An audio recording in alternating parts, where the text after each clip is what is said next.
with that, David, earlier today, you said that there's a tone that the San Francisco 49ers are taking going into this matchup. What exactly do you mean by that?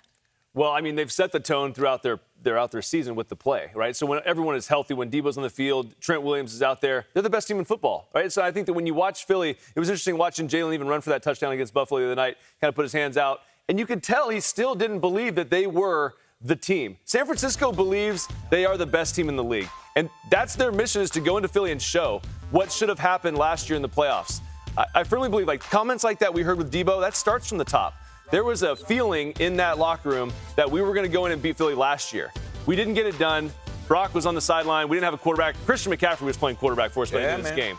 They've added Chase Young. I don't see a scenario where Philly pulls this out. Oh. Because when you look at it from a matchup standpoint, San Francisco has answers to all the tests, right? Everything that they can bring, everything Philly can do to you, with maybe some rain.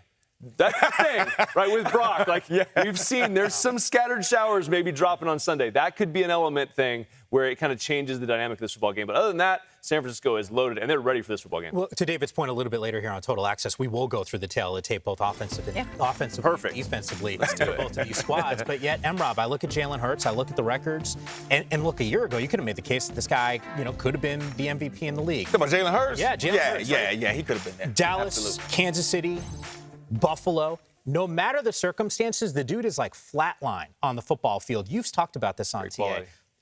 All these big games in college, it never feels too big for him, and yet a lot of what he does, look, he's throwing deep, but it still starts with his legs. It does start with his legs, and to that point, Jalen Hurts, like, to me, he's one of the only real runners of the football at the quarterback position, and he has that special ability to throw the football. But the real runners, they have a lot of experience in big games and in big moments. And as you can see right here, his legs literally unlock this offense. You see the bunch up at the top right there, right, David? Yep. You see the back offset. This is the 3-by-1 formation. Here we go again. Zone read. The tight end comes across, going to block the outside defender. No, right? I could give the football, or Jalen can run it, or he can throw a touchdown to A.J. Brown sitting right there in the back of the end zone. That's 3-on-3 football, right? Yep. Right there in the boundary right there. Again, true 11-on-11 football.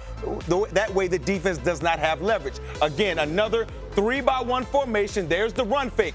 Watch how the linebackers in the second level, everybody's involved in the run game. Why? Because Jalen Hurts is a real runner with the football. Now, when he backs up, you see Devontae Smith, right? Nobody jammed him to get across the field. He ran free access across the field and was able to get that over route right before Rasul Douglas could recognize what was going on.